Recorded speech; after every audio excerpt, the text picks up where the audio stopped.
How's everyone doing today? Fine, ma'am. So, who we have today? We have Prateek, we have Preeti, we have Yes, Sajid, ma'am. Sangameshwar, and Shruti.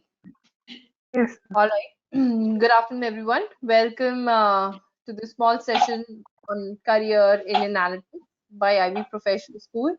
I'll first introduce myself. My name is Ishan, and I'm just going to quickly mute everyone for now because there is a lot of background noise. So my name is Ishani. I'm one of the directors over here at Ivy. Plus, I'm also a trainer, and my area of expertise in analytics is what we call as descriptive analytics, in which we work with the tools like Excel, we work with SQL, VBA, and data visualization tool of Tableau. A little bit about my background. I'm an engineer and I did my bachelor's in civil engineering in a university called Thapa University in Punjab. Thereafter, I did work in a very large construction company called Punj Lloyd, where I worked for about 1 year. And before that, I again worked about 1.5 year total work experience in engineering. Then I did my master's in US from a university called Texas A&M, where I again pursued my engineering master's in civil engineering itself, and then I worked in US, stayed there and worked there for about 6 years, and in a company called Telecom, where I did a lot of consulting projects, did a lot of analysis, a different kind of analysis. The data is different; it's engineering data, but yes, analysis. Worked on tools like Excel, did a little bit of automation with tools like VBA, and then after in 2008, moved back to India, and ever since then associated with Ivy. So this is a short introduction of me. If you could quickly introduce yourself, and you can introduce either using your mics or you can type in the chat window a brief introduction where your names are already there. So if you could make me understand your educational background, that would be very important for me to help you in taking a decision about career. Plus, if you could also, if you're a working professional, if you can tell me which industry you're working with and how many years you've been working with. Only how many years you worked for, which industry you're working with, and if you're a student, if you can tell me which college you are from and what is your educational background.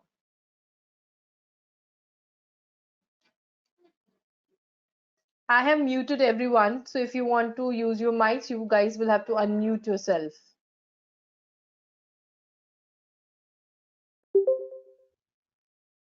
Hi Shani, Pratik here. So my name is Pratik Pramod Joshi. I am working as a software developer in BMC Software from last 3 years. Okay. I have completed my graduation in electronics and telecommunication from Amravati University, Maharashtra. All right. Maharashtra. Yeah, Great. yeah, Okay. that's How it. many years? It When did you uh, graduate? 2016. And since then you've been working. Yeah. All right. Great. Okay, and then there is Sajit who has said BE Computer Science and experience in SCM, manufacturing, mining, automobile, 8 years overall, 11 years. All right, very diversified experience you have. Total 11 years of experience, okay. Shruti, I have completed MTech, Digital Electronics and a fresher. All right, so engineers, basically till now all three are engineers. I am engineer, so we are 4 engineers now. And there Hello. is Ritiprata, MSc Economics from CU 2019. All right, Ritiprata. Are you working somewhere, Ritiprata?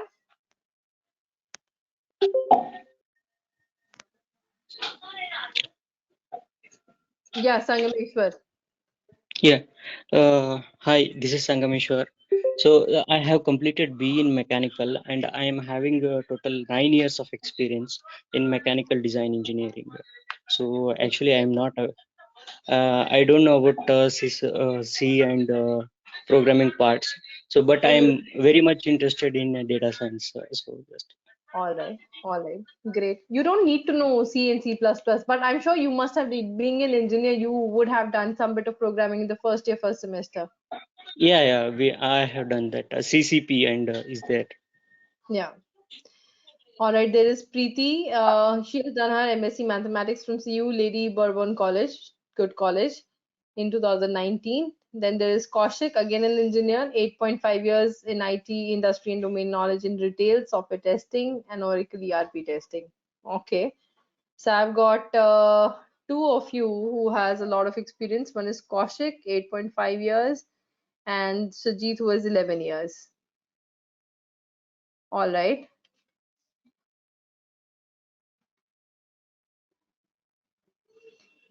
And some Sangameshwar, you said you have how many years of experience? 9 years, madam. 9 years. Okay, you are also in that Yeah. category. Hi, Yeah. hi. You got a good number of years of experience and now you want to shift. Okay. Yeah. Others, Preeti, Sanjay, Preeti. Okay, Sushmit, you want to tell about yourself, Sushmit? And Kaushik, Archita, you guys would want to talk about yourself a little bit? Just give me a brief introduction of yourself where you talk about if you're a student, what is your educational background, and if you're fresher or started working, and working professional, how many years of experience, which industry they belong to. Now, I don't need to know your exact companies, but a basic idea of what industry. So Kaushik has already said. So Kaushik has said. So Archita and Shushmit.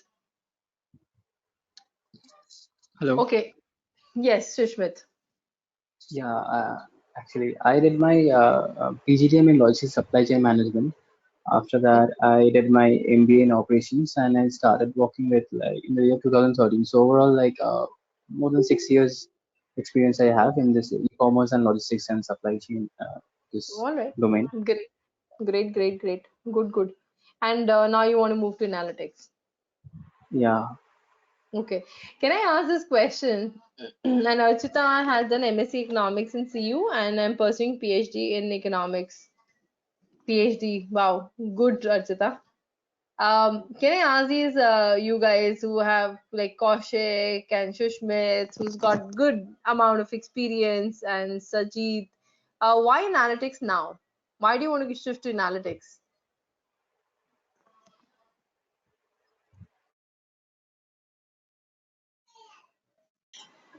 Hi, this is Kaushik here. So, Yep. I have working in like testing for testing and consulting for 8.5 years, and throughout my career, I am mostly testing the Oracle products. And now, what I'm currently seeing the trend that they're all moving into cloud, and they are all using BI and automations or AI to feed the reports, to predict the stocks in retail, and like Right. all sorts of machine learning and artificial intelligence are going into this. So to cope up with that and also to reskill myself, to reinvent myself uh, in the like the this hot opportunity of AI and ML for the upcoming decade. I think that will be for Mm. AI and ML. So hence I want to reskill and reinvent myself All right. with this Great. method. Clarity is there why this step is being taken and what you need to learn. Okay. Good. What about you, Sajid? Yeah, hi, yeah, hi, Ishani. Yeah, Ishani, actually, I'm from Jamshedpur, so I'm working here for since the past 8 years into supply chain management, and basically Mhm. I handle global imports for our Tata group of companies here in Jamshedpur. Okay. So basically, I deal with a lot of companies. So basically, I work in a group, Tata group level of institute. So I've been handling data for past 8 years, and I have found a lot of things that the supply chain management can be improved by data science. So I was very interested in reports and all those things, and I've created so many reports which have helped our clients to gain some discounts, and a lot of savings have been done by those data. So I think since I have a lot of experience in this ground level, so I want to utilize this in data science, and I want to proceed in my career. Wonderful. I like the fact, a lot of time people want to, and the reason I asked this question, I'll tell you, because a lot of time people are just looking for a change in their career because they've seen that, okay, this is becoming, what I'm doing is not moving, taking me ahead anywhere, so I want to change. But they Right. don't have a clarity of why analytics. Like the change could be anything, then why analytics? So it's good to know that you guys have, at least done your bit of understanding of what analytics is and how it is going to help you in this transition from the current role to the next role, and how this upscaling is happening. This is good to Exactly. know. Not too many people are clear about this idea, and that's the reason, we keep these kind of sessions, because analytics has become such a hot word, hot keyword, that anyone gets attracted towards it, whether they may not, that might not be their area of interest in the long term goals, if you think about it, or even they might not find it interesting. I've seen a lot of people who come into analytics and then say, oh, this is not that I liked, this is not what I thought it would be. So we want to make sure that your decisions are the a well thought decision. So whatever input we can give, we like to do it during these sessions. Exactly. See All that right. if we work on data, we definitely whatever we create will help others to take decisions. So if we can't take a Correct. decision, so how can we develop a data which will help others to take a decision?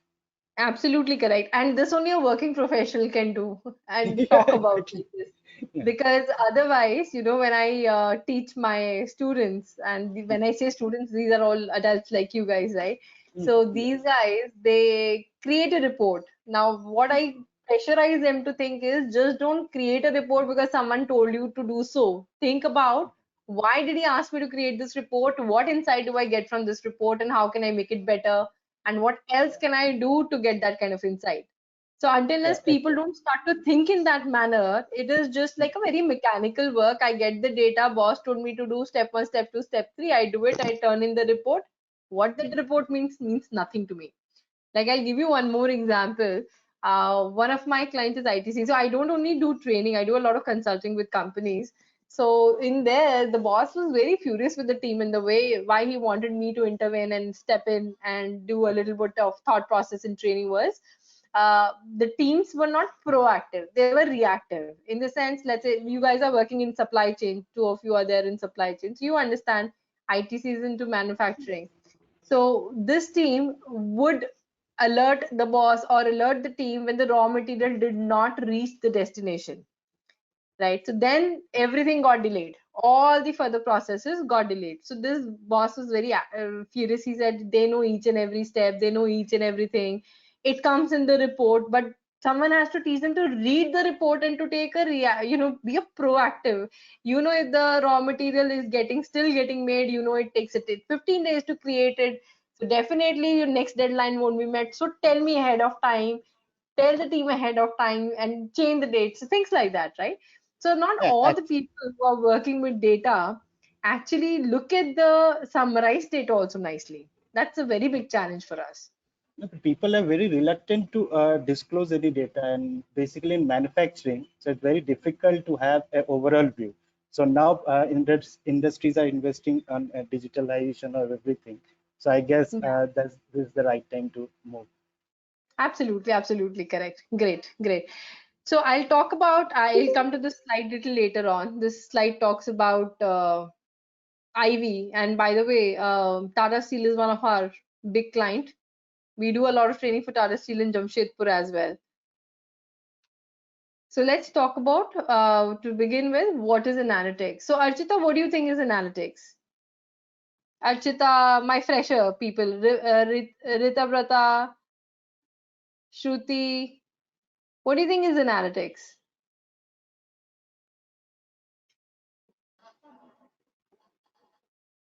I see a few more people joined. Ishank joined in. So Preeti, Pratik, what do you think is analytics? Not a clear idea. Great. Not a problem. So what analytics does? Yes. Madam, analytic in the sense we need to analyze why, where, how. These are the things we need to just like suppose one we need to design one component. So why it is, what is the function of that, and what is the life of that one. So those things we need to check it. Those things, just whether I'm correct or not, I don't know. Kind of correct. But when you're talking about a lot of data, so that why isn't those things could come easily through the ideation of why the product is being created, right? But Okay. that might not require me to look at the historical data to come up with that. But yes, someone Okay. someone near it.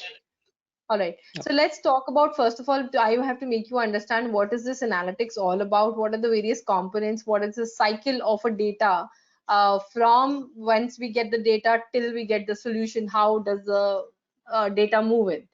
Okay, so what is analytics? We are talking about in analytics that we have historical data, right? Now, if you read online on LinkedIn, on Facebook, or any other, AIM, the magazines, Analytics Vidya, the forum, and all those things, you will see everybody has started talking about data and talking about data as oil. Somebody calls it gold, and so on and so forth. Now, this is a very recent phenomena. Like if I talk about when I was in my college or when I was working, they were, large scale industries or larger organizations which were trying to which had implemented ERP. Like my organization had Oracle and all back in those days also. But not all the bigger, only the bigger organizations used to do that. Not all the companies were trying to look at the data. They were working on a daily basis, and the decisions were made based on the head of the company and their intuition and their experience. So they will say, okay, the head will say, okay, let's do like this, and that's how marketing used to happen. And then we got the result, then we used to say it worked, it didn't work, and so on and so forth. But no scientific decision was taken. Then people realized the power of data, and everybody started storing it.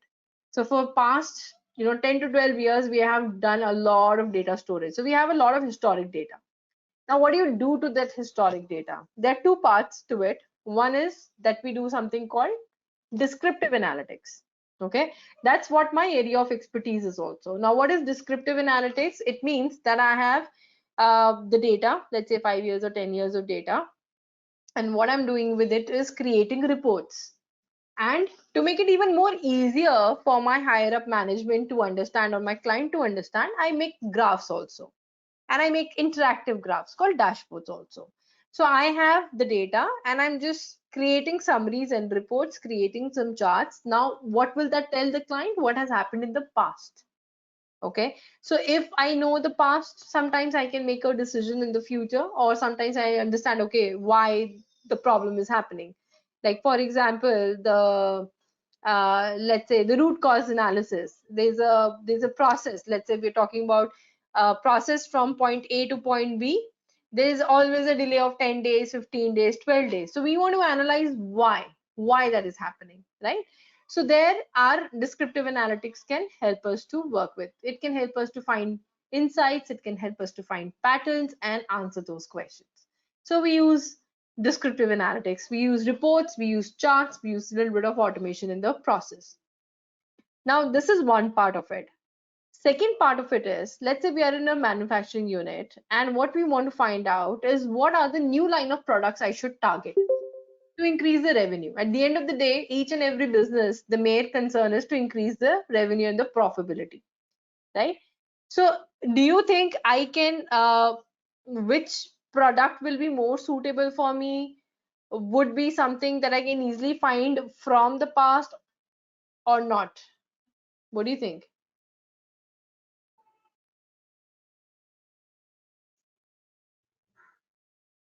So this is a future decision that I'm trying to take. I'm not trying to do it based on only the data. I'm trying to take a futuristic decision that, okay, what is the next line of products I should aim for? Or what should be the next location, or which location should I put my manufacturing unit based on all these things, right?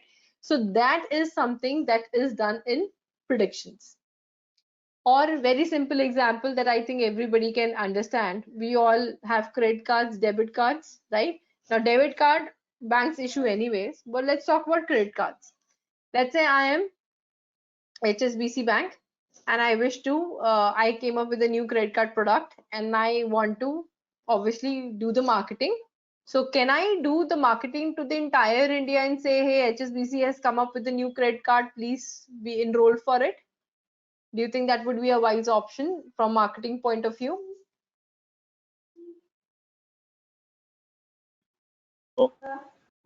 No. No, absolutely not. That will be economic disaster. Like I don't have that kind of money to spend. I can't put so many telemarketers or emailers or printing to do it to pan India. So what we have to do, we have to do what? We have to do targeted. Now, how do you think I would choose who should I give or offer the credit card? What do you think would be the variables or the parameters you will think about? Your HSBC Bank, you have to select who you are going to offer.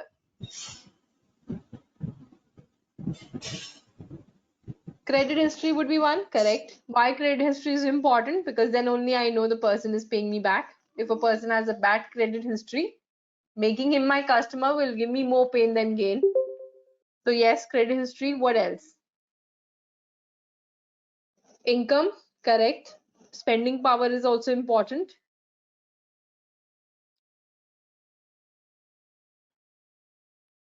Liabilities, okay.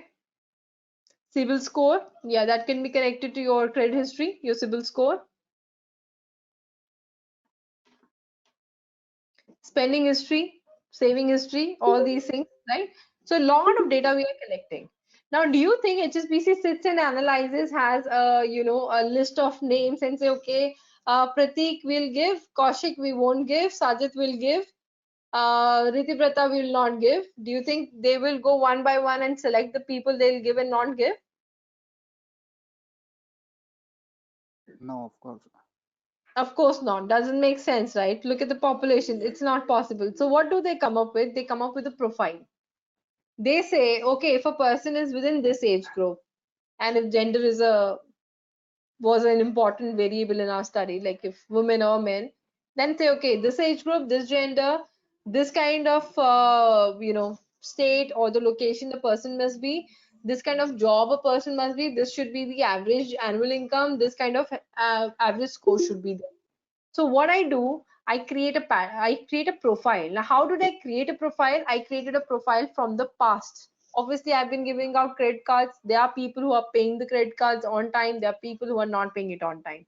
People have defaulted. People are having a credit card who are not using it. So from the past data, what we did, we created a profile and ran our data saying, okay, whoever fits into this profile is the candidate I should be marketing to. So that all this kind of work is done through analytics. Does it make sense? But what we are doing right now, that we did a prediction that who is my most likely a good customer who will take my offer and be a good customer also to HSBC. So it's a future prediction that has been done. So all these kind of things that we're talking about requires a data and then requires statistical techniques, and we use some of the statistical tools like SAS or R or Python and then come up with a decision in it. Does it give you a fair idea of what analytics does, Shruti? So it's all dealing with the data. Now you may be in any point when I talk about the cycle of the data, you will see that there are few people who can do everything very nicely, right? The data scientists. And there are few people who may be good in one part of it. Second part, they might not be very good or they don't find it interesting. So there's a huge variety of jobs, the roles that we have in analytics. So I'll talk about that also. What about Archita? Archita, is it clear? What is analytics? Preeti? Yes, yes. Yeah? Okay, good. So let's move on. Now, where is analytics used? I don't think so. This slide just does a justification, but because over here I'm talking about only 7 industries. But trust me, in today's time, I am surprised by the kind of requests that I get on a daily basis of where people want to apply analytics or what kind of companies are coming to Ivy and saying, okay, train our guys on analytics. The most recent one, which I was little shocked, and then I had to do a lot of research to pitch to that client how analytics will be helpful to them, was a publishing house. Okay, it's a publishing house out of Pune who had approached us, said that we want our higher management to understand how to find insights into the data and how the data can be helpful in our industry. So you have to pitch in for a 1 hour to our senior management, right? And when I looked up at the company and I looked at the work they were doing, it was a publishing house. And I could not understand how a publishing house is going to use this data of, is going to use the tools of analytics. I had to really scratch my brains and understand, okay, what will the management look like? We look at what are the tools they will be most comfortable based on the background these guys might be having, and so on and so forth. So I'm surprised. Quint is a great example, I guess. So it's surprising how people are using analytics. Most common ones that we see is marketing. Marketing is full of analytics. Like we think about upselling, cross-selling, the lifetime value of a customer. We're talking about churn. Churn means, let's say somebody is your client, then what are the chances a person is going to leave your company or your services and join someone else's services? So you want to have a good control on that also, right? Then social media, sentiment analysis. Like today, only one of my student had given a sentiment analysis. I don't have my phone right now, otherwise I would have projected what he had done, a sentiment analysis of Prime Minister's visit to Kashmir. And what happened? So what is sentiment analysis? A lot of people are talking about it on the social media. People are talking about it on the Twitter. So what our students are capable of doing is, and once you do this program, is you're able to pull the data from all these social media, and then what we do is we create something called a word cloud. So what is a word cloud? It will make the words bigger in font, the one which are mostly used. So let's say uh, if let's say the word Rahul Gandhi, because that was one of the words. If Rahul Gandhi was spoken, the word Rahul Gandhi came in the discussion, let's say 50 times, that would be the biggest alphabet that you see. Have you guys seen a word cloud? You know what a word cloud is? I'm sure you have seen. It's just not, you're not associating it with it. I'll just quickly show you what a word cloud is so that you can understand this example.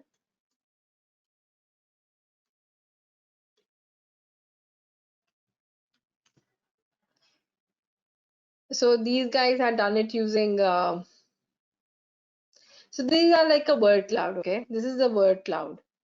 So if I look at a word cloud, whatever word is the biggest, like for example over here, conversion, if you talk about marketing, landing page, core, ways, means these are the words which are mostly spoken about or talked about. So depending on the frequency of the word in those texts, we are coming up with a word cloud. So that tells us about the sentiment uh, of the journal public who are discussing it. This word cloud also, the sentiment analysis came into picture big time when the demonetization happened. Pretty much I had seen that anybody who knew this word cloud thing was working on to understand whether demonetization word brings a positive talk or a sentiment or a negative sentiment from the people. And then there were people who were analyzing that, okay, over a month we saw, first of all, demonetization was a very negative word for people, and then over a month people started understanding why demonetization was done and how it helped the people, and then suddenly we saw a positive sentiment in it. So all these kind of study is also politically also very important. These studies are also done by analytics, right? So credit card insurance, whether a person is going to be high risk or low risk, sales, in travel, dynamic pricing was always there in planes. Now, I think past 1.5 year, 2 years, dynamic pricing is there in trains also. So you guys understand what is dynamic pricing?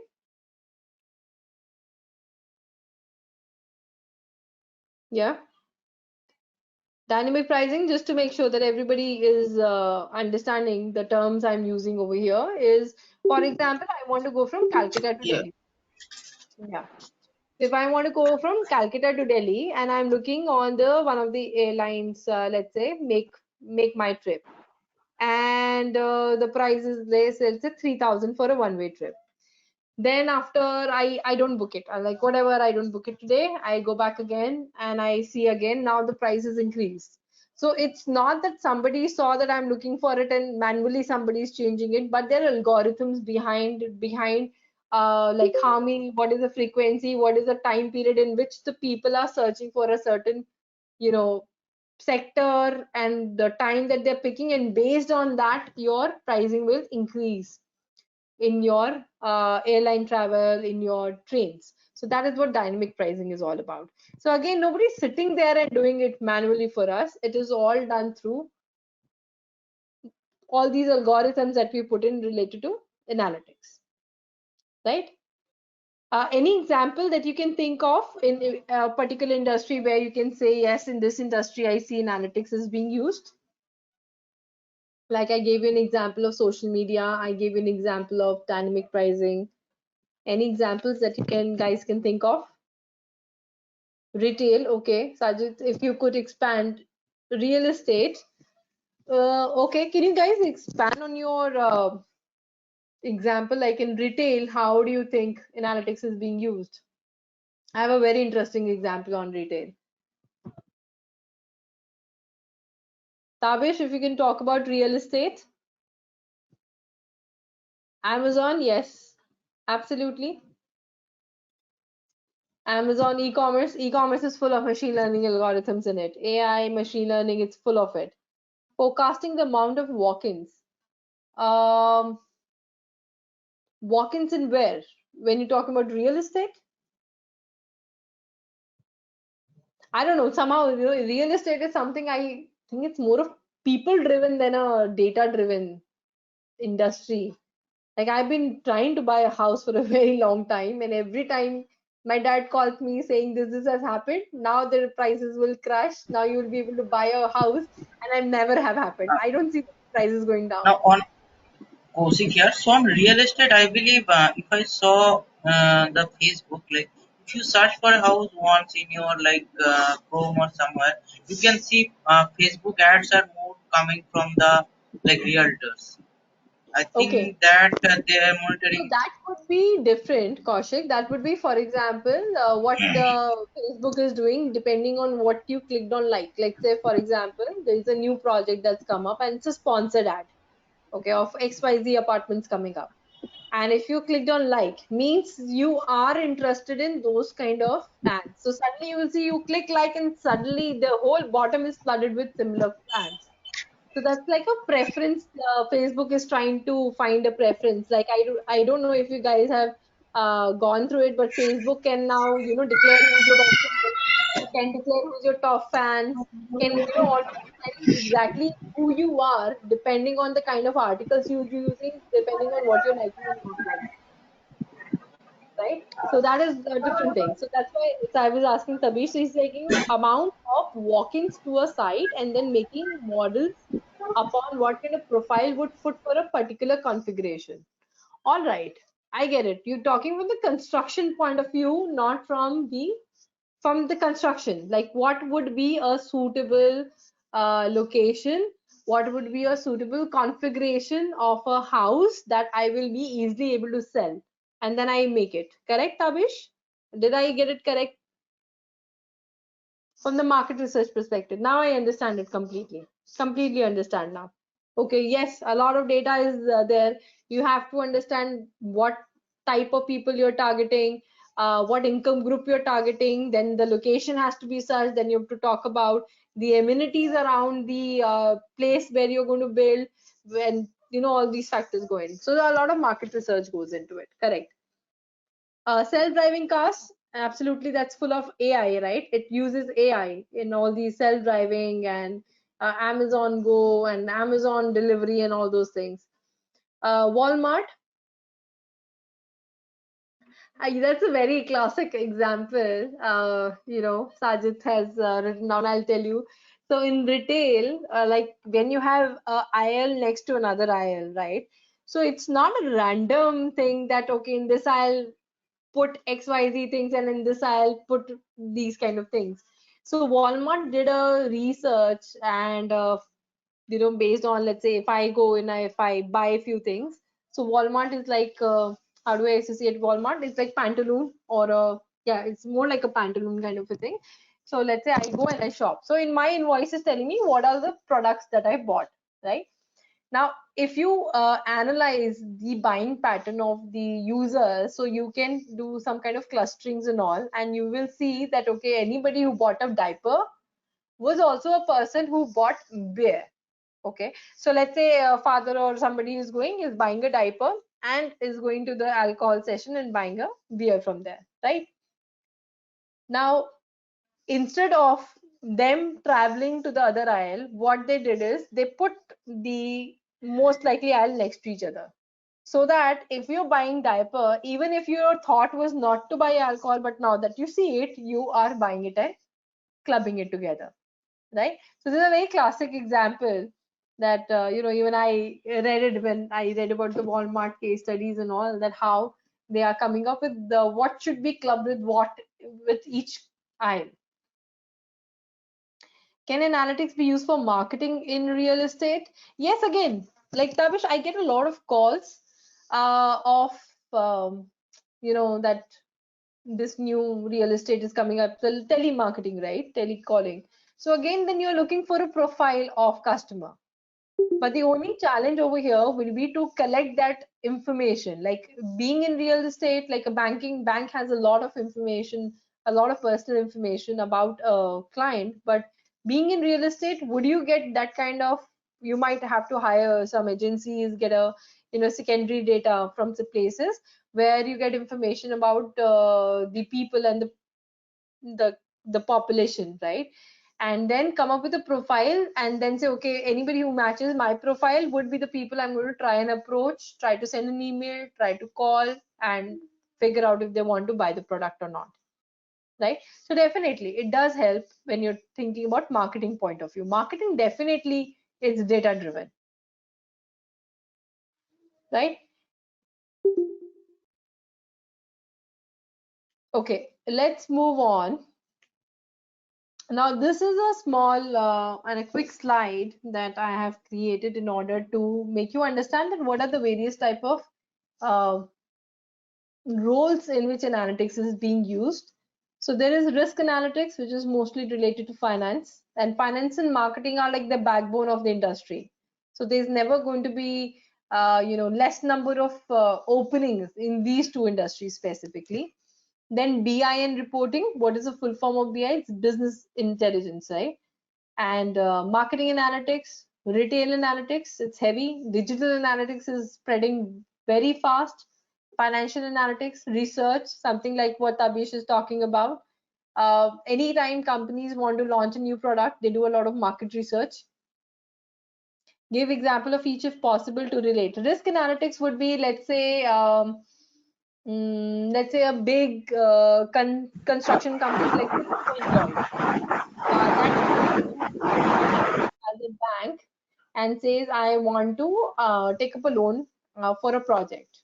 Now, would I want to give a project? Would I want to give a loan to Punj Lloyd or not? And if yes, what should be the rate of interest? Would depend on his profile. If he falls into the profile of high risk, then it's my decision when I give a loan or not. Or if I say, okay, I will give a loan, but I'll put a higher rate of interest to control my risk. Or if it lies in the lower risk, then I give you a loan and a lower rate of interest. So that would be risk analytics. BI and reporting would be something like the thing that we were talking about, Sajid, that we're talking about creating reports, creating some graphs, creating some dashboards using it so that we get a better insight into the pattern of the data that we're looking at. Marketing analytics would be something that I spoke about, like HSBC Bank trying to sell the credit card. So that's marketing. So coming up with a customer profile of who I should offer my products and who I should not offer my product. Or when you're talking about cross-selling of the product, again, who will be a better customer. Retail analytics could be something that we spoke about, you spoke about, in fact, that how the aisle placement or the product placement should happen. What are the products, but probably what should be in the front? What are the products that should be showcased in the window? What kind of products should I buy? What type of product should I manufacture? What age group? What color? What styling? All that will come over there. Digital analytics would be, what we go through, when we are putting ads, like for analytics, we are putting ads of our Ivy Professional School.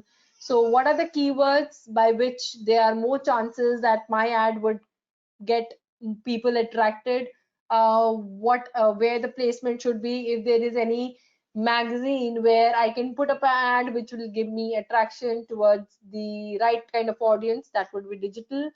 Financial analytics would be any kind of financial data of a company that I get, in which I'm trying to forecast something in the future. Like for example, very simple example, let's say we have already got the sales of past 4 or 5 years. This has been the sales. Now I want to create a target for my company, so I want to do forecasting on my sales data, saying okay, for the next 2 years, or let's say next quarter or the next 4 quarters, these are the targets that I want, right? Then research could be like let's say if anytime a company is going to launch something, we had this cream called Fair and Lovely, and then ITC came up with another cream. I forgot what was the name, but it was again a fairness company, what do you call, product only. So what they did is they hired a market research company to understand that whether this will be a feasible product to launch or not. So they do kind of a primary research, in which what they did in the electricity bill, they put a pouch and sent to few people to get an idea about their product, and then they wanted a feedback and so on and so forth. So that's called as primary research, and through primary research we gather the data, and based on that data we make a decision. Then let's talk about big data. Big data would be when the data velocity and the volume is so high that there's not going to be one database or one server in which we are storing, but in multiple places the data is kept. And from that data, once we want to perform our analytics, or we want to do our predictions, or we want to do our descriptive analytics, first step we have to do is extract the data. So how do you handle that big data? How do you store that data? How do you extract that data? Comes under big data. Healthcare analytics example would be when we talk about the clinical trials, right? Whether the new drug is going to work or not work. So we have the historical, we have the history of the person. We see, okay, how many people have taken this, what is the reaction of it, and based on that we say, okay, this is a drug which may be helping masses to cure or not to cure. So clinical trials would be one example. Consulting could be anything. Customer insight could be, for example, customer insight. Customer insight could be, okay, for example, let's say if I'm running a retail store and I know a person has been buying, let's say it's a kids retail store, and I know a person has been buying a certain variety of clothes. Oh, food ordering app. Yeah, food ordering app could be customer insight. What most likely, or if you are a person who's ordering all the pizzas and all those kind of things, that most likely when you open the app, probably I'll give you more offers on those kind of things, or I put those restaurants right in front. So yes, customer insight would do that, right? So these would be the examples that are there. Strategy analytics would be to take up a strategic decision working on a lot of data. So it's not any defined industry per se. All right. I hope I made it easy for you to understand these terminologies now through examples. It's a good idea to give example for each. Okay. Now, why learn analytics? Now, why everybody wants to learn analytics is because people is calling is oil, gold of the 21st century. There's a lot of demand and not enough supply. Now, this is always something that confused me, that it's not that, there are not enough institutes or there's not enough students who are learning analytics. So how does the demand is never meeting? So once we spoke to a couple of companies to understand, okay, once our students go for interview process, what's going on? So a lot of time it does happen is that you guys are aiming towards getting a degree or getting a certificate without actually understanding the usage of the tools or the techniques that you've learned. And that's where the demand is not being met. So what we want to push and what our curriculum, the way we have designed our curriculum, is to make sure you guys do enough hands-on case studies on the data, because without understanding how to work on the data, these tools and certifications are of no use. Okay, so once we complete our program, you want to make sure you are ready for the industry or the company to be hired. It is not that you have to again go back through the training process or learn something new to get into the industry, right? It's a super lucrative career. Anytime any kind of problem or crisis happen in the world, analytics is one safe place which does not see any kind of job cuts. Even during Corona time, I have students who got placed in CTS, people placed in Amazon and SG Analytics, to name a few. And only two students till now I have heard about who have lost their jobs. And just because they were working for really new startups, like 3-month-old or 6-month-old startup. Now, startups might not have that money to retain themselves over a longer period of time. But other than that, I've not heard any of my students losing job in coronavirus. In fact, I always get a good message, email saying, I got this job. So it is a lucrative career. It's changing the business world for sure, like we were talking about, right? Everything is data driven at this point. There is no business that we can talk about, there is no industry that we can talk about in which analytics is not being used with one way or the other. So that's why analytics is good. Now, how does what is the life cycle, or how does analytics gets used in the business? So typically, we don't get an analytical problem, we get a business problem, right? For example, let's say a restaurant is there and it's saying, I want to understand which products I should create a combo for that it sells well. So is that an analytical problem or a business problem? I want you as an analyst to come up with my combos. Should I sell samosa with a cold drink, or should I sell a popcorn with a cold drink? Business problem, analytics problem.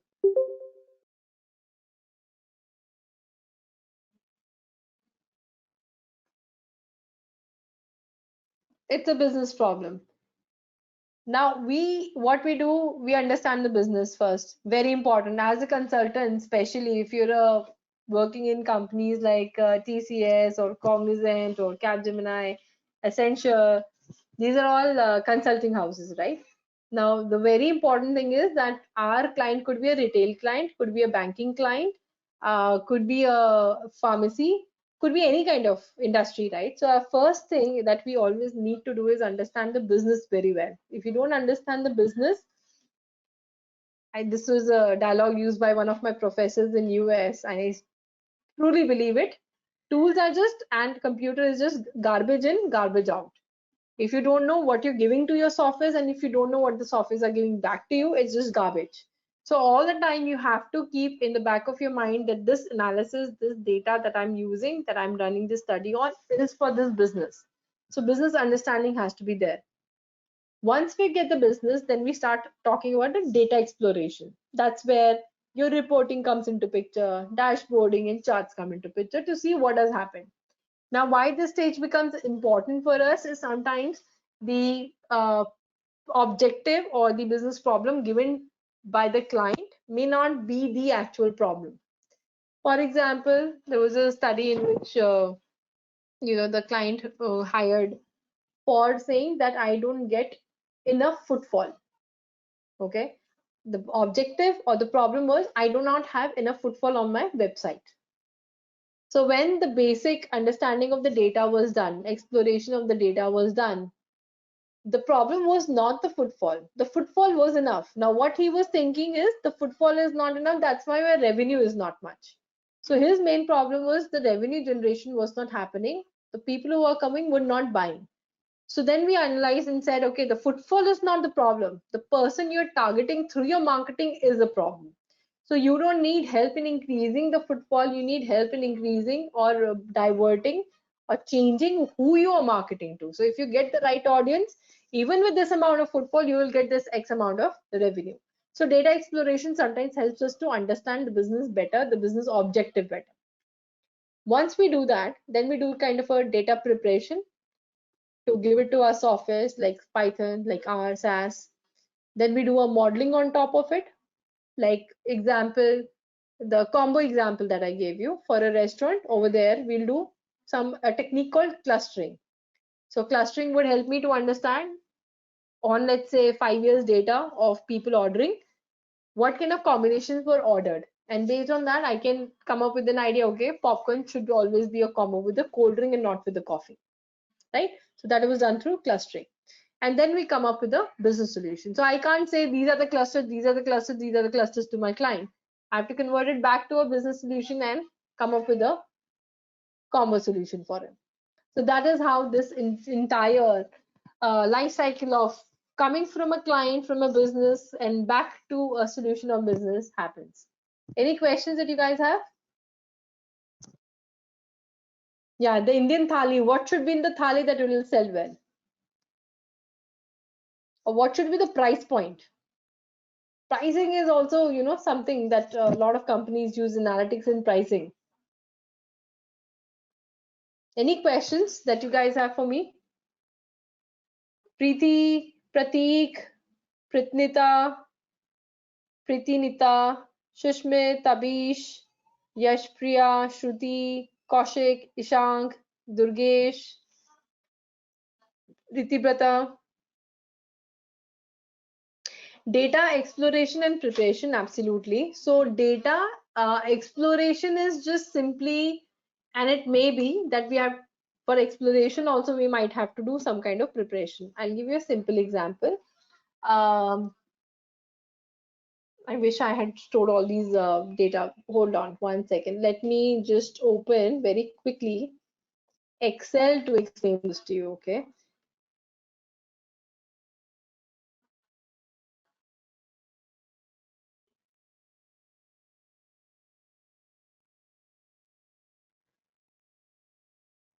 Feature engineering, Durgesh, what is the question?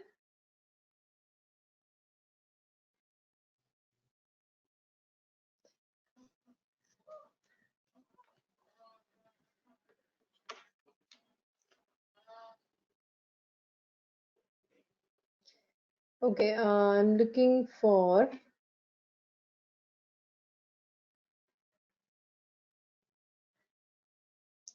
data exploration. Pretty much is important for everything that we are doing.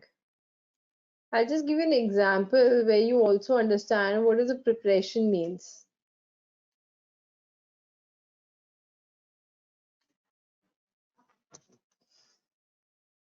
All right.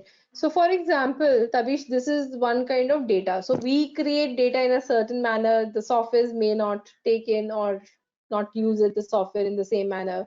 Or we might, take the data from some websites, or we might take data from some PDF. So we are gathering data from various sources, right? Now, the way the data gets dumped in Excel or any of your software may not be something that the software is comfortable using. This table that you see, do you see any problem in this data? There are headers, there's a, types of offense, the types are given at the bottom. Isn't this a kind of table that you've seen very commonly? It's nothing out of the blue. It's a very common Excel table that we guys have seen. Yes or no? Yeah, common. We all create such tables. But the problem is, if I want to give this data to Tableau or this data to R in Python, they can't read it. Because according to those softwares, this is not a structured data. So what I need to do first is I need to prepare the data. I need to prep the data, I need to clean the data, and once I do that, then only these softwares will be able to work on it. So that's why before I said data modeling, the first step is data preparation. And you'll be surprised that data preparation, depending how bad the data is, because sometimes you get horrible data. That restaurant combo study that I told you, that was such a bad data that was given to us that if manually we wanted to clean that data, it would have taken more than 1 month. So luckily, I was able to do a small coding through VBA and automated the cleaning part, and we finished it off in 2 days. But otherwise, the data can be any form and size and state. So first thing we have to do is we have to clean the data, prepare the data before we can put in the software. So that's where data preparation comes in. All right. Okay. Any other questions you guys have in this? Okay, what are the various roles in analytics? This is very important because I think being in industry for past 12 years, mentoring a lot of how do you receive the data? Kaushik, how do you receive the data? Depends on what kind of profile you are in. Let's say we are consultants, right? In which format? Typically, it's going to be in CSV files that we receive because the kind of data that we're talking about, the volume of the data that we're talking about is not in cannot be stored in Excel because of the limitation of the amount of data that can be stored. Now, but I also have a client in which we had to do the entire automation of pulling his data from SAP, then running the queries and all, running the queries in the SAP, getting the data in Excel, doing some Power Queries and all for that, and then coming up with the visualization. So sometimes we connect directly with the servers or the databases that we are working with. Sometimes they give us a data dump. The data dump, if it's large, it comes in a CSV file. If it's a smaller data dump, then it comes in Excel file to us. Right? When you're working in an organization where you are working on your data, typically it's going to be a data dump from a server and then we start working. So CSV files are a very common one, comma separated values. All right.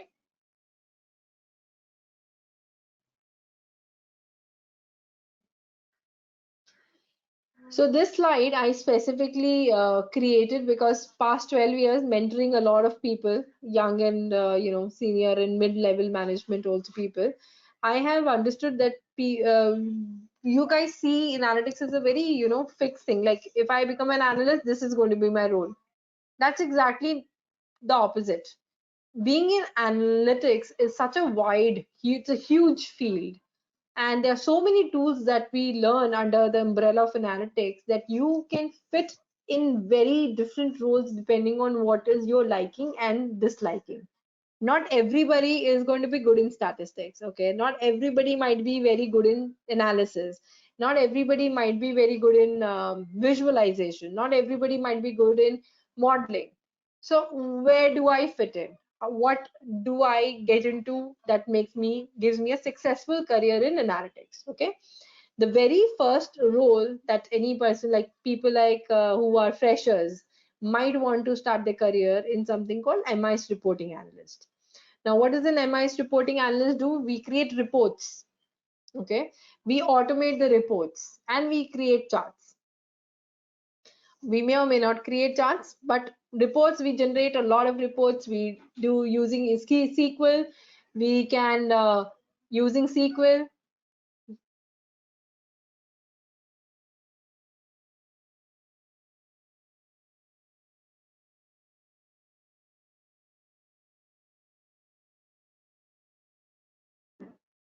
All right, using SQL, we can extract the data and then create the reports and automate those reports. So that is the role of a MIS reporting analyst. Second level, we can get into data visualizations, which is also very close to the business intelligence, where we are creating a lot of dashboards, we are creating visualizations for our clients, for our N+1 managers to be able to get an insight of the data easily and to make a business decision. What do we need in it? Excel, SQL, and Tableau, or Power BI, whichever tool you are more comfortable with. The third level comes into predictive modeling. That the kind of questions that we were trying to answer. What should be kept next to what kind of combos should I create? Who should I give a credit card to? So those all fall under predictive analytics.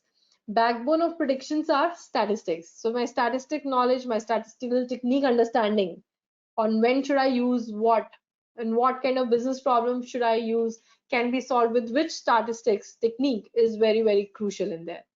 So we need Excel, SQL, statistics, and then we work with the statistical softwares like R, Python, or SAS, either one. Then we're talking about big data, where I was talking that the volume is more, and we are not only having the data on one platform, multiple platforms trying to extract. So we also need, along with the regular modules, we also need to have a knowledge of Hadoop. Then the very, very famous one, past I think 2 years, data scientist, everybody wants to be a data scientist. Everybody, is misusing the word data scientist. So what does a data scientist do? Pretty much data scientists are the people who know everything. Can do extraction, the ETL work in the data also, can do visualizations also, can do predictions also, and can automate those predictions also. So what I mean by automate those predictions, that I teach the computer to think like me by feeding in enough data points for it to understand how to process the data and the output comes out. So that is done through machine learning. And that's where the data scientist people come into picture. Okay, any question on these typical roles that we have? So this is industry free. Now, if I put a predictive modeler in finance, he will be called as a financial analyst. If I put a predictive modeler in retail, he will be called as a retail analyst. So what are the tools used in machine learning, Sajid? Machine learning is a technique. It's not a tool in itself, it's a technique. And what I can use it, I can use R or I can use Python. But the more I talk to the people in machine learning, the more I understand Python is much more robust language than R when it comes to handling the data, and which, you know, the kind of data we're talking about in machine learning. Hence, I've seen people using most commonly Python for doing machine learning. Can you share the amount of coding skills required at these level? Yes, my next slide talks about your basic skill sets or your liking towards the you know, coding and statistics and which role you should opt. Okay, so I'm going to talk about that in the next slide. Okay, so which role is meant for me? A lot of time people ask me, you decide what I should do, and it's a very tough decision to take a decision for someone else's career and decide, okay, do this, this will be best meant for you. So the parameters that we take in before we suggest a program would be your educational background. That's why I asked, what is your educational background? We would want to know if you worked or not to understand how much business understanding you will have. We want to know which industry you work from. Like you are from supply chain, so it's good. You will be a good asset for supply chain analyst. If you're coming from retail, you will be a good asset over there. But if you're doing software testing, it's not like you belong to any industry, so you're, you know, industry free zone right now. So you can pick an industry which you think you will be able to understand the business better and do it, right? Now, if you love statistics, now I'm not saying that all of you would have statistics. Most of you are engineers over here, and I'm an engineer, so I know how much statistics is there in engineering. But I do have inclination towards number. I love maths, right? So if you teach me statistics, that would be something that I would hate as a subject. But there are people who hate statistics. So if you love statistics, if you love numbers, if you love to find patterns and you're not afraid of it, then you should definitely become a predictive modeler, because the backbone of our analytics industry is statistics. So if you love statistics, get into predictive modeling. Now, if I love statistics, I love maths, and I know a little bit of programming. This is typically engineers, by the way, or the people coming from the mathematical backgrounds and degrees. Anybody who has done MSc mathematics, BSc mathematics, a lot of programming is there in mathematics also. So you guys become excellent data scientists. Excellent data scientists. Okay. Now, if I love statistics, but I love programming, I'm good in programming, not a little bit. I'm wonderful in programming. I can live, breathe programming. Then opt for big data analyst, where Hadoop is there, which has, you know, you have to have a very good coding skills in there. So you become a big data analyst. And there are people who are like, statistics is okay, and I don't know programming. I don't want to get into programming. It's not meant for me, right? But I don't like statistics also. Then I get into the world of visualization, which is more of using the data. I find patterns in the data. Using the data, I can find the loopholes in my process and say, okay, why this is not happening or why this is happening and things like that. And if I don't like statistics, I don't want programming, nothing, then I end up being a reporting analyst, where I'm just taking the data, extracting the data, converting into reports, sending to someone else who has to think about the analysis portion of it. So I'm not doing any kind of analysis. Tabish, does this help? So if you're very good in programming, we say learn Hadoop. If you're okay in programming, then any of the things you would put in, right? So Pritinita, I'm from physics background. I had mathematics, a little bit of stats also, but I have no idea about business subjects. You don't have to have ideas about business subjects. These are the things that actually come by experience. You know, if you work in a certain domain for a long time, then you understand that domain very well. Or the other way of gaining business insight is to read about it. Like one of our students, I was surprised, got a case study for a, what do you call that, art gallery. He got a data of an art gallery. So he came and he said, I have got data of art gallery and these are the business objective. How do I go about it? So trust me, first 2 days we just read about what art galleries are all about, because I have never visited one, to be honest.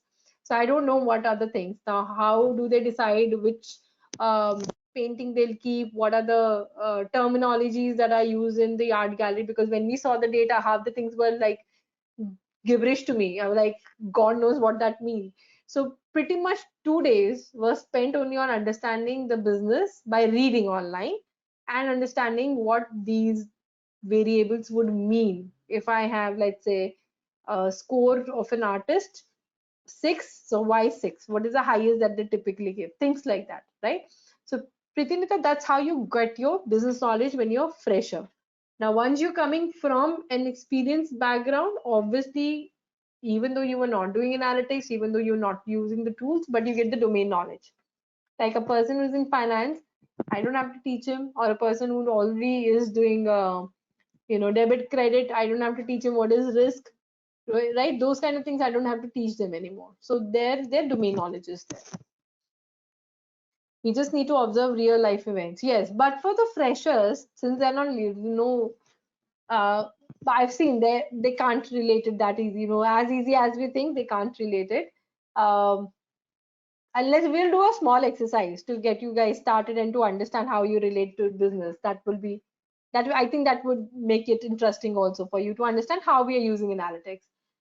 So what would you suggest for a fresher who's interested in programming? Along with the being a fresher, what's your educational background, Shruti?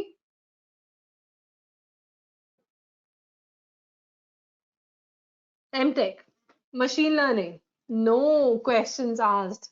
It's a simple machine learning. You should get into data scientist roles, okay? Because I've seen typically engineers are suitable. They are good in maths. They know programming. It's just a statistical component you need to get a little bit, and you should go for data scientist, okay? So data science programs are good for you.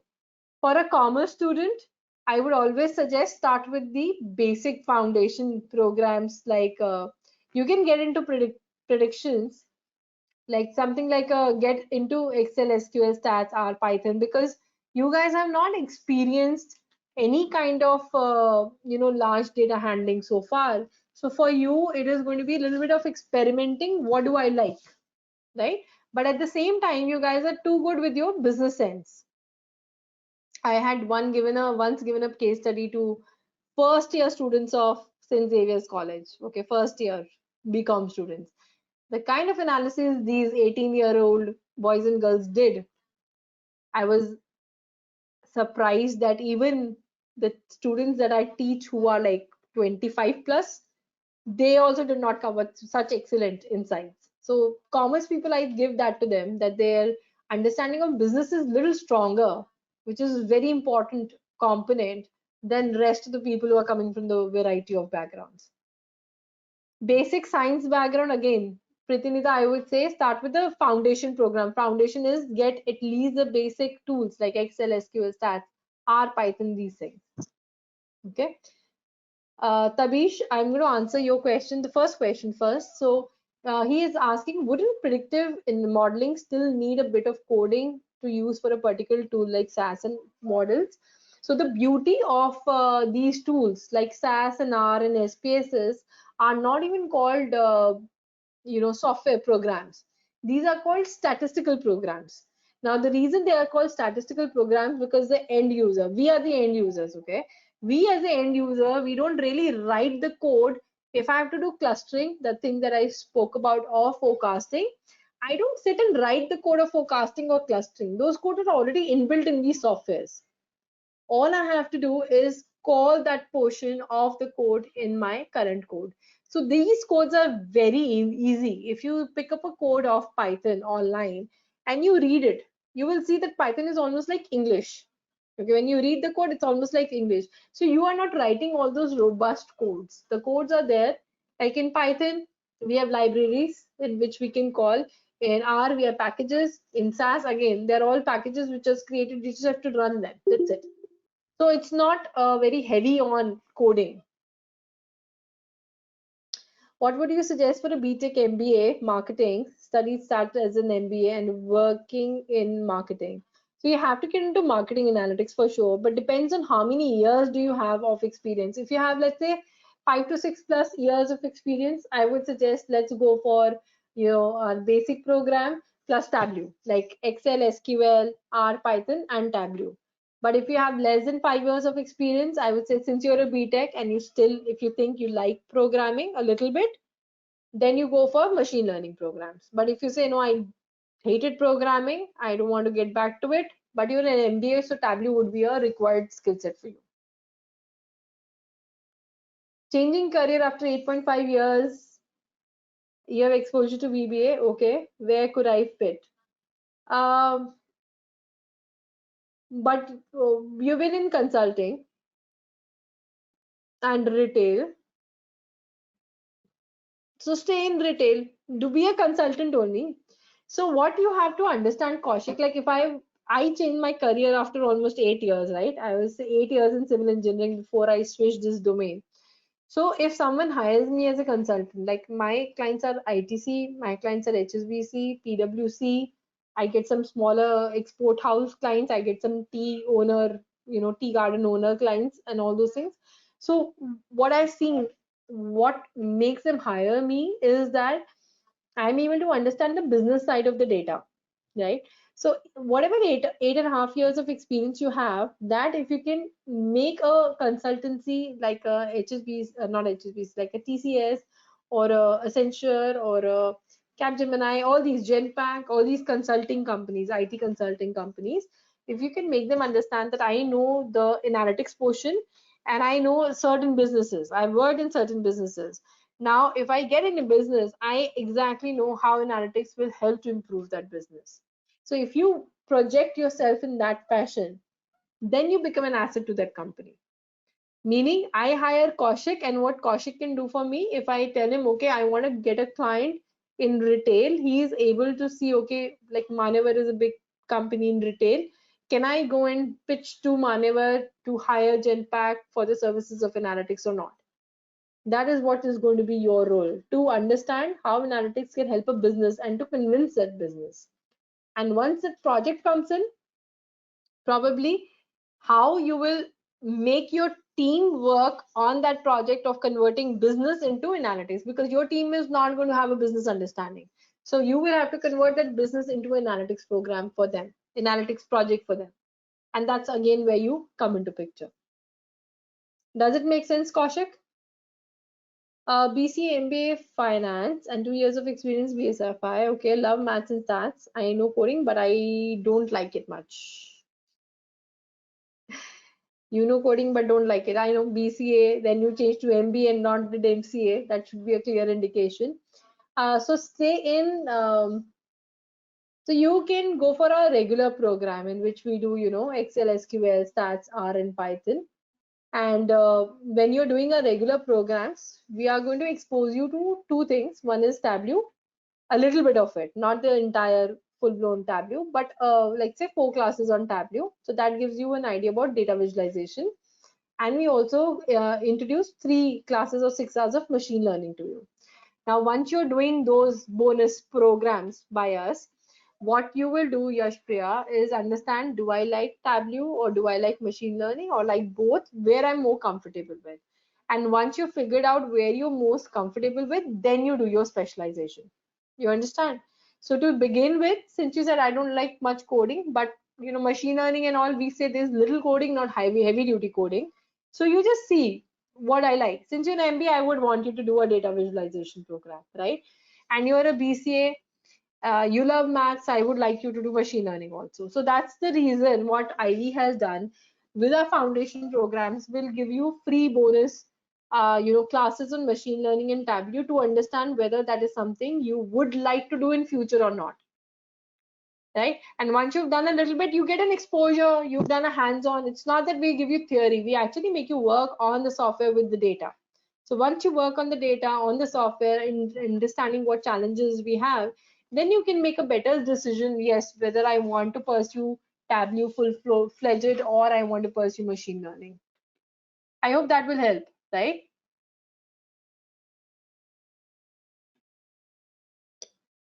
For a fresher, 6 months weekend classes are enough for me. I like what you said, Shruti. Most of the people are fighting with me, saying that institute is saying I'll make you an analyst in 3 months. Why do you guys take 6, 7, 8 months? What you guys are doing? And I'm it's funny that people think they can become analyst in few months. We are teaching in our basic program, okay, not even the advanced programs. In basic programs, we're teaching Excel, SQL, R, and Python. Let's say 4 tools with statistics. 4 tools. How can you become good to handle any kind of project or data within? Even if I have to make you an analyst in 3 months with 4 tools, means I'm not spending more than 10 hours, 20 hours on you on the weekend, even if I stretch my classes, you know. So yes, 6 months, we have seen that in 6 months, we give you enough time to practice on your assignments. We give you enough case studies to work on. We push you to do independent projects to create your portfolios so that all this goes in your resumes. And now that once you've done this thing, whether you get a certificate from Ivy or you don't get a certificate from Ivy, your resume will get you a job, right? So 6 months, yes, I know we asked for a very long time from you guys. You have a lot of things, other things going on, but bare minimum 6 months we do require to make you sure that your hands are dirty with data. Because nowadays, back when I was giving interviews in 2002, um, those days the interviews was very easy. They used to have aptitude test to do the main cut, and after that, they asked questions like, do you know pivot tables? And you would just nod your head, yes, I know pivot tables. And they said, okay, hire or not hire. Nobody cared to test whether I really know pivots or not. Okay. No hands-on data challenges were given to us. Very simple. You do things like Shakuntala Devi and you do aptitude test, you're good. You will get a job definitely. Nowadays, the things have changed a lot. They give data and they don't even tell you your business objective. They don't even tell you which tool to use. They'll say, okay, this is the data. What can you do with the data? Think from my business, how you can help my business. So they're testing your business understanding, their analytics understanding, tool understanding, your presentation understanding, because you have to sell why I did this, why I picked this tool. So you have to convince them. So pretty much they've checked end to end whether you're going to make it as a strong consultant or not, right? So that makes we have to make sure that we are able to give you that kind of exposure.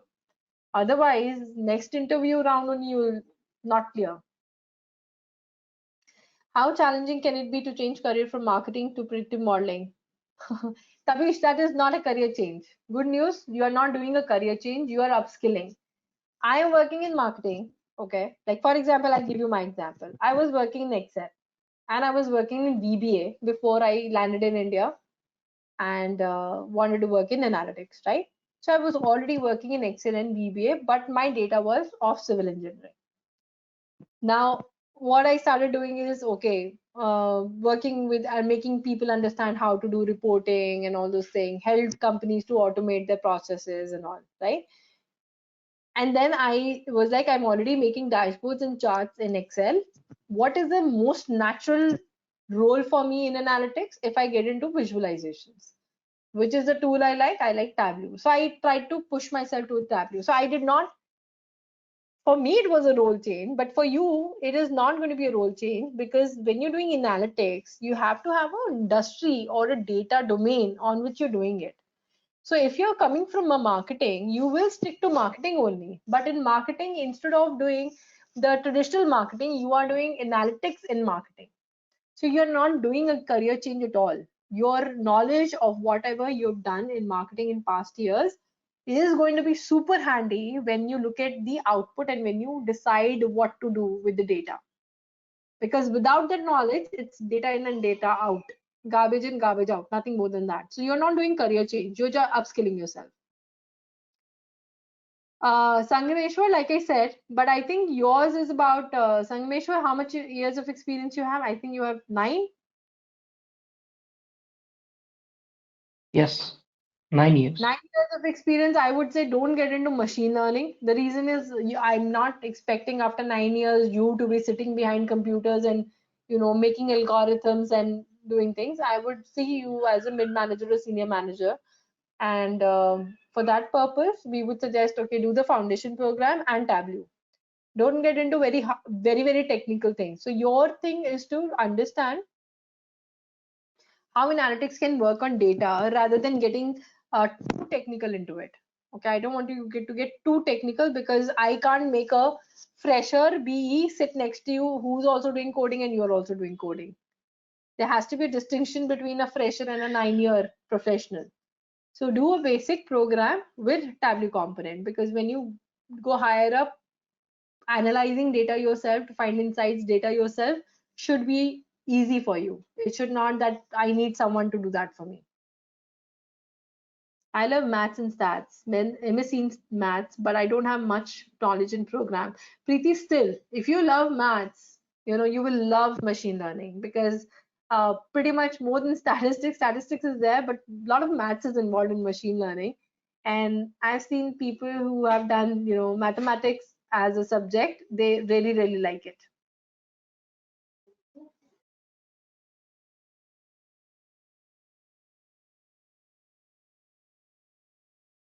Okay, then Raghav is asking, I am B Mech from technical background, working as CAD design engineer, creating 3D models. Yeah, I worked on CAD too.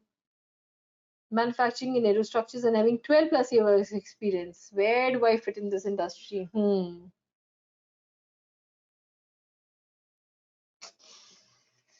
Okay, Raghav, why do you want to get into analytics? Because the kind of work you're doing is not data driven at all. No, I'm looking for a career change because the industry is going down day by day. So can I start with something new or which can suits better? Okay, so Raghav, you and me need to get on a separate personal con call, because for you are not coming from a data driven industry at all. Okay, and you already have Okay. 12 years of experience. So there are a lot of personal questions I'm going to ask you, in the sense about salary, or a lot of other things I have to ask you before I can tell you whether it's good idea also or not to get into analytics, because I have little hesitation to tell you you should go for analytics. I'm being very honest, Okay. because there's no data in the kind of work you're doing. No data. So, I would have to analyze what you've done in the past a little bit. It has to be like, you need to send me your CV. Who's the point of contact at Ivy for you? Whom are you No, it is talking from to? my friend. From your friend. I need to. Is he a student of Ivy? Yes. I only shared, madam. Oh, Sangamesh. Actually, he's Okay, my friend. Sangamesh, Yeah. who's your point of contact at Ivy? Renuka, madam.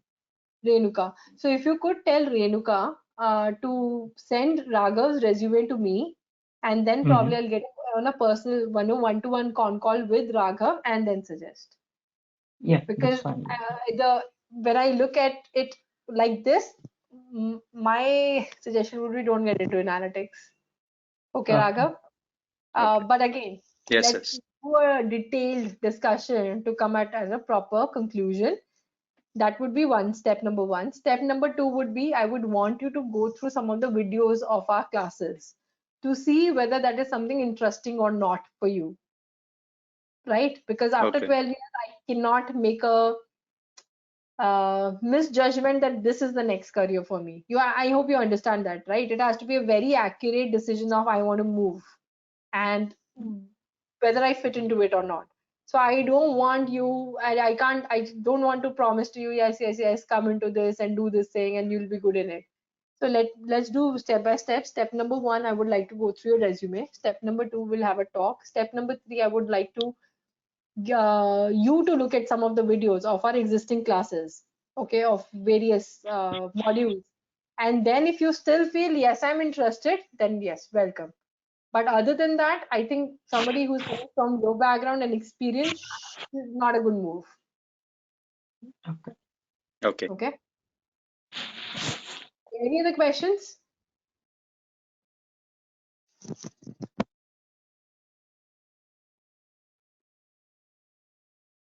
I'm from BCom, Shushmit, but no knowledge of coding and worked in e-commerce warehousing. So which role is helpful for me and which tool may I learn if I stick to this domain? So Shushmit, you're from supply chain, right? Yeah, so supply chain is something that you do. Either you are sticking to your companies, right? E-commerce is a big, domain right now, and do analytics in it. Like Flipkart and Amazon, all these people hire as analysts. And now that you understand the way you understand the logistics and the supply chain, so stick to supply chain, do analytics, and apply analytics on that domain. That will be the best outcome. So not only e-commerce company, but any consulting company, like there's a company called Bridge I2I in Bangalore. They were looking left, right, center for a person who knows supply chain and knows analytics, and they were not able to get it for their project.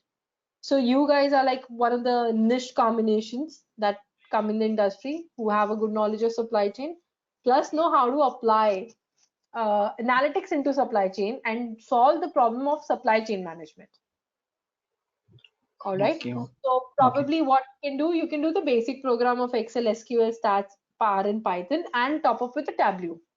Because again, with your kind of experience, something like a Tableau visualization tool is good.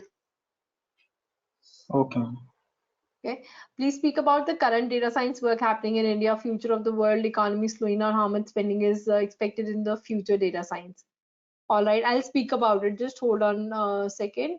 We'll get a certificate in placement opportunity. Yes, you do get a certificate, but Shruti, even though we give a certificate, but I'm telling you, the certificate is not the make and break of getting a job. The job you will get because of the resume content. The content will only become good if you do a lot of hands-on, if you do a lot of projects. Then we guide you on how to design your resume, what kind of keywords are to be there, how should the placement be, how the font should be, so the picture is there or not there, what is the frequency of the keyword, and then we train you on the business cases rounds that typically companies will ask. Then we'll do a mock interviews for you, and the technical part is already done by training.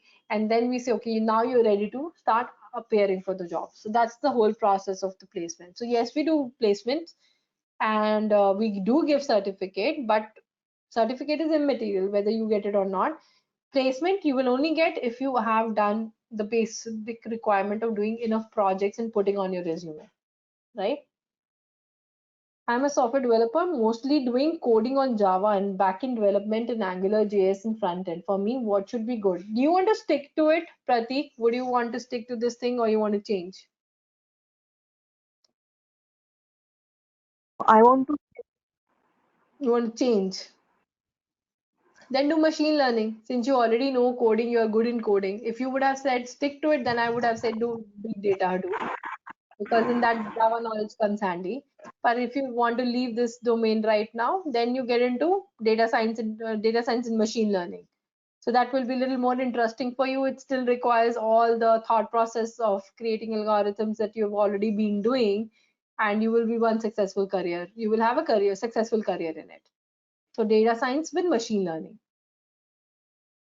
How will you provide placement opportunities for experienced folks? Yes, we do provide you the opportunity of placements, and a lot of work has to be done on your CVs, especially experienced folks have trouble with, because what you guys do, your resume looks identical from when you came to Ivy, when you ended at Ivy, and only one line you will add certification in analytics. That's it.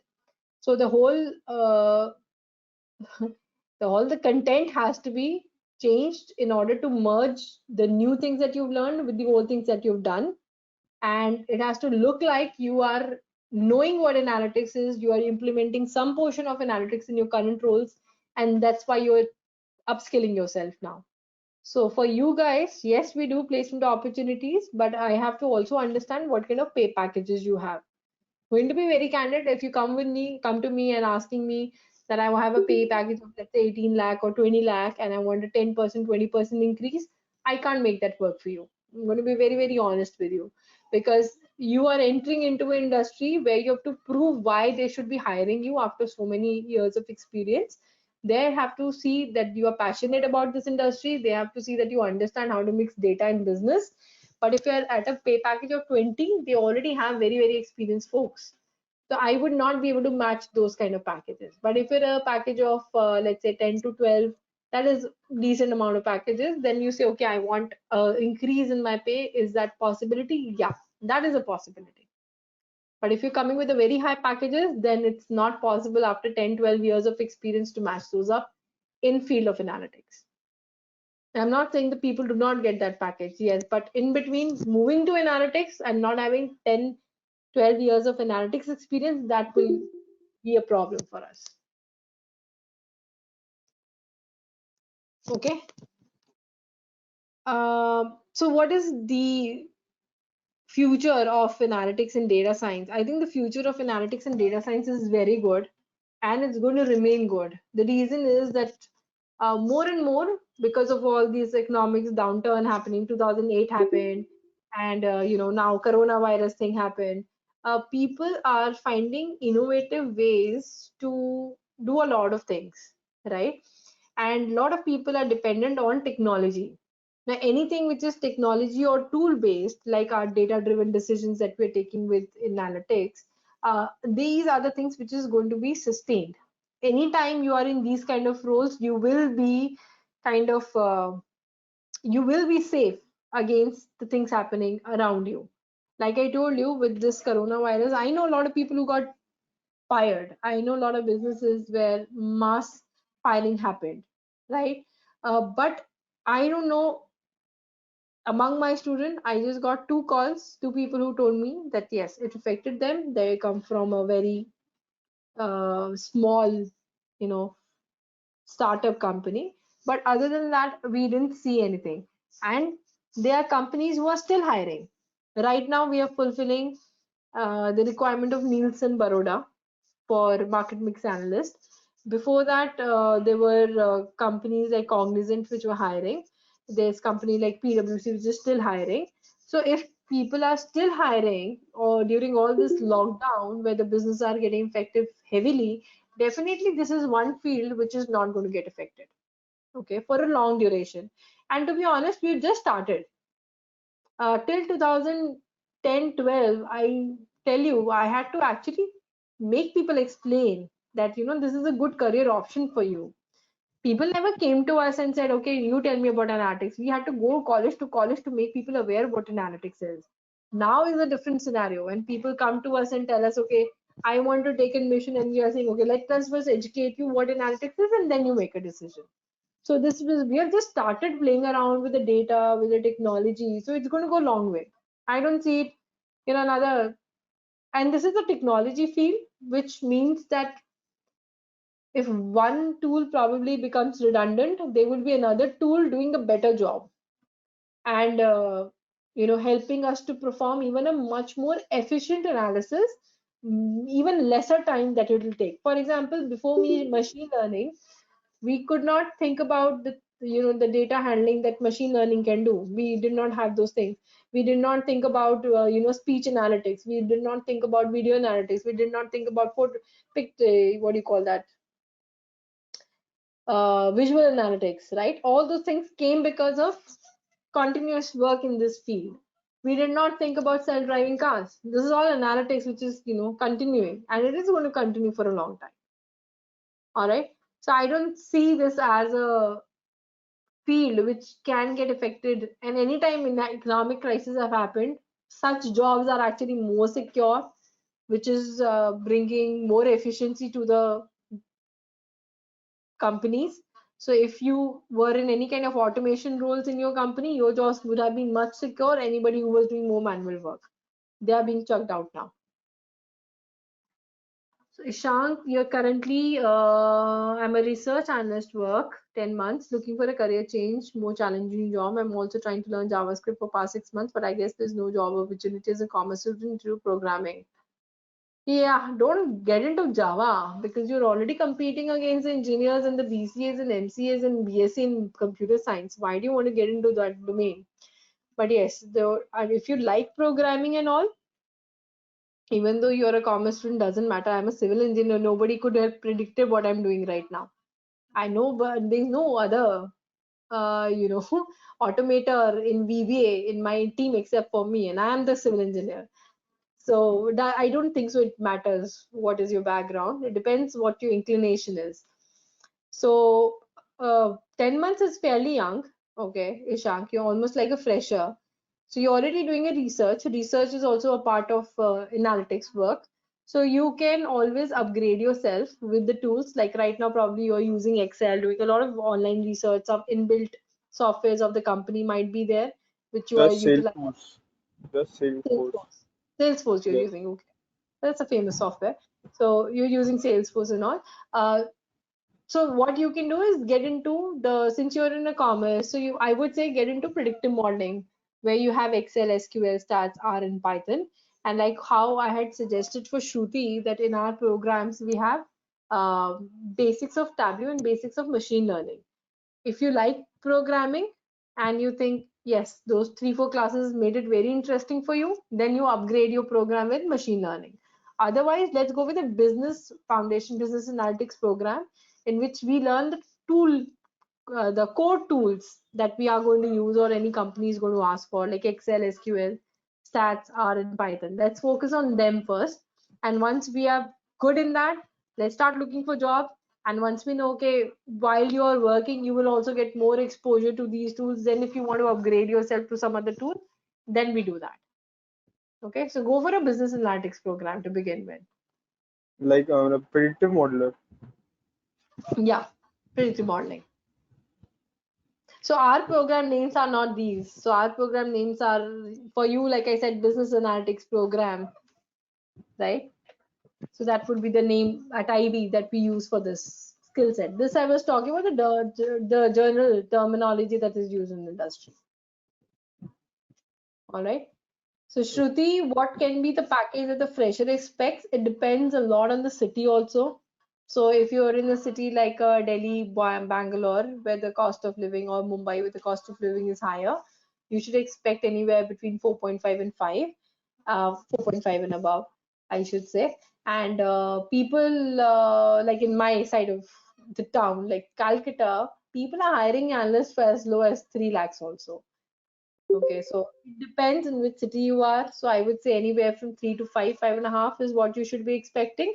And if you are lucky enough to get companies like HSBC as your first company, those company has a fixed slab.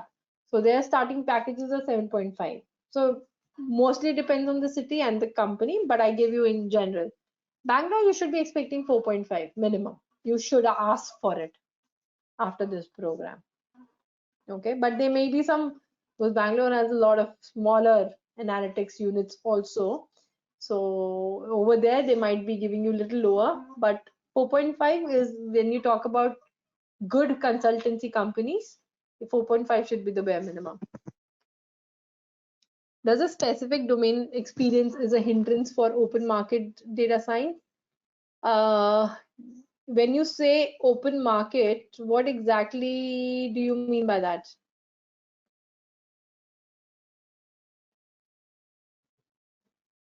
Means you want to get into any kind of industry?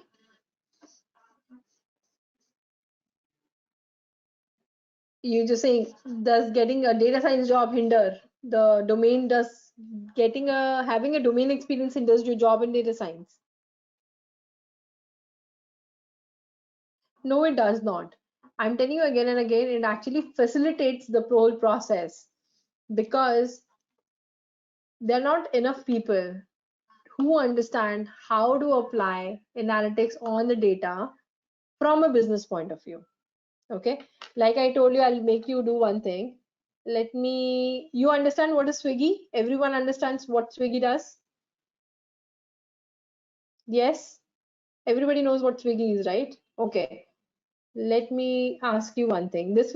I hope, Sajid, this will help you to understand what is the difference between a professional and a fresher, and how your domain comes handy to you. So this data set, so this is an interview question, okay? This data set was a part of one of the interview.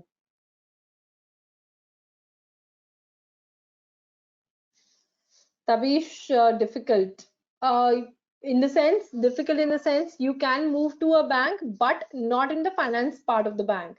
So whenever you're talking about banking sector, there are two parts into it, marketing and the finance. So you can aim for the marketing side of it, but not the financial part of it. So yes, you can, but the marketing, not finance. Does it make sense? Every bank has two parts. They not only deal with the financial data, they always have a marketing data with them. They want to sell their products, right? So if you're coming from a marketing background, yes, it would work. Okay, can everybody see my screen? So this data was given by Swiggy. Okay, Swiggy is a food aggregator app. So whatever you want to feel like, you have restaurants, you pick your restaurant and you order for it, they deliver at your home. We all know that. Now, Swiggy gave this database. What we have got the date of order, we've got some ID, we've got the city. So there are about 200 city data that have been given to us. The name of the shop where the order was placed, what was the item ID, what was the item name, when was it ordered? I mean, credit card marketing model, upselling, cross-selling. Yes, that you can do, Tabish. Yes, yes, yes. That you can do.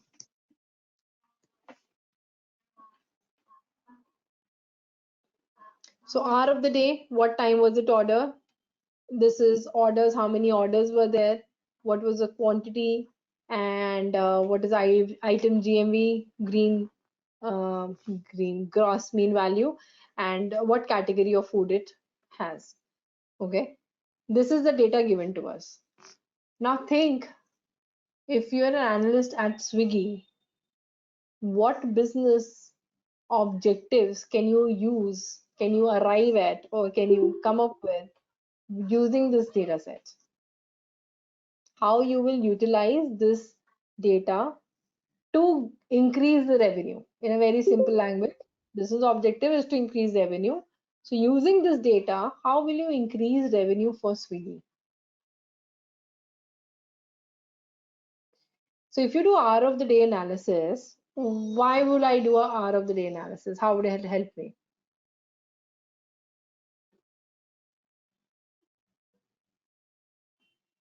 You have to tell me the business side now. Why should I do hour of the day analysis? How does it save me money or increases my revenue?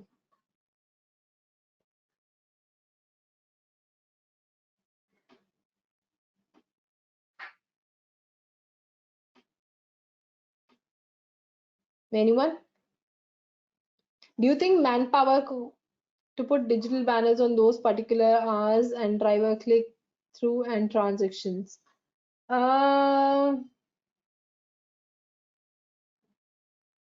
Okay. Okay, so I know that could be one thing. That could be one thing. Okay, for example, let's say snacking things are ordered more in the evening. So put more banners in my app or give more offers during that time to increase the revenue. That could be one. I never thought about that angle. I was thinking more from the point of view of logistic. Now I know when the maximum orders are being placed, so I can do a better manpower planning of my riders, because that cost me money. That cost me money. I can plan my riders better so that I have more people in a certain or day and less in a certain hour of the day. Yeah, so that could be one. Category, according to the category wise with respect to city, we can analyze. What will you do in, like, how does it help me, Pritinita, to analyze which category, which city is ordering what category? How does it help me in business? Everything has to be thought in business. Doing analysis is not tough. I can do it under 2 minutes.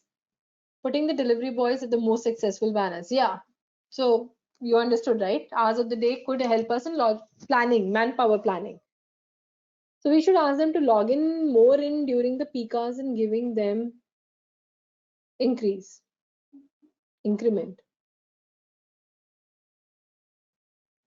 incentives. Okay. Sorry. Incentives, correct. Okay. So one more Priti Nita has said is that we analyze category and city. How do you think we should utilize that in our increase in the revenue?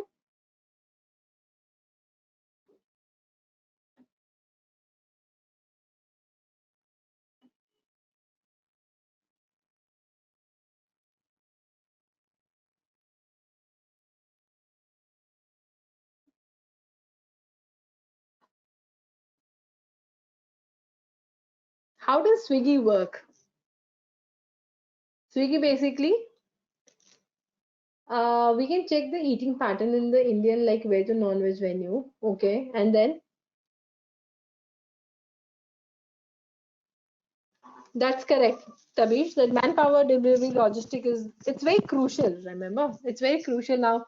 Swiggy was very smart during coronavirus. They knew people are not going to order food from outside. So how do I engage my driver? We do pick and drop now, right? So all that was took a lot of planning. So category wise, so imagine if I see a city having a certain, like Calcutta is also there in this data set. And when I looked at Calcutta, we saw Haldiram, Bikaram, Tiwari Sweets, all this at the top vendors for Swiggy. So we can also understand a pattern or the choice of the city, what the most of the people are ordering in the city. So let's say I understood in Calcutta, Tiwari, Bikaram, Haldiram kind of people are more successful, right? So based on that, how can I make a business decision? I know that these kind of vendors are more successful on my platform. So how about I find more vendors like them and make them work with me, right? If I get more variety of restaurant who are catering to same thing, probably the revenue will increase. What do you think?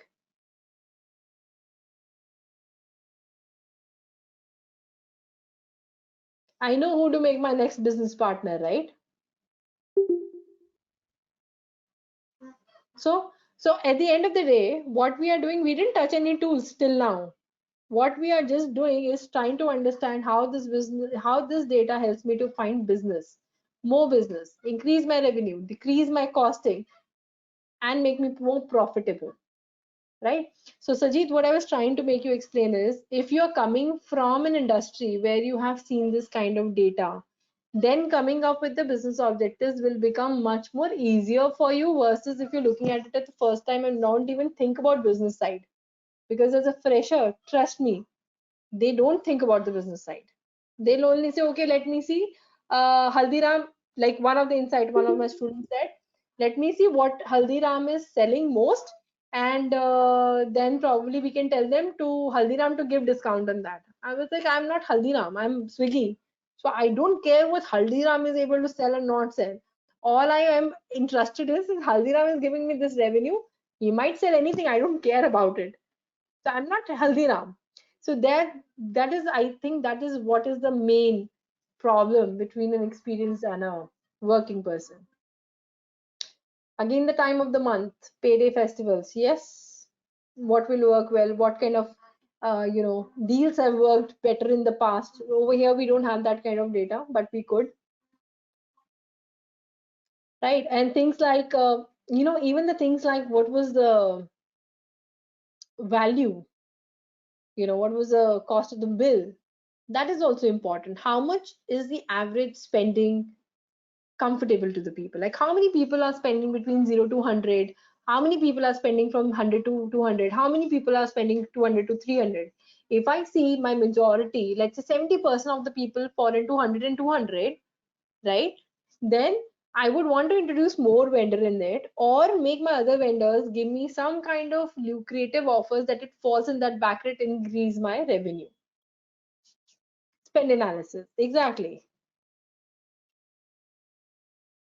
So I hope you got the understanding of what we do with the data. And when I say business understanding is very important, how does it fit in?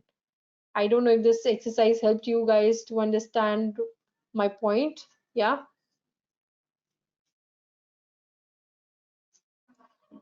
All right, guys. So let's do this thing. Let's wrap up this session. It's going to be 4. I hope I was able to answer most of your questions. In case there are a few more questions, thank you, Shruti.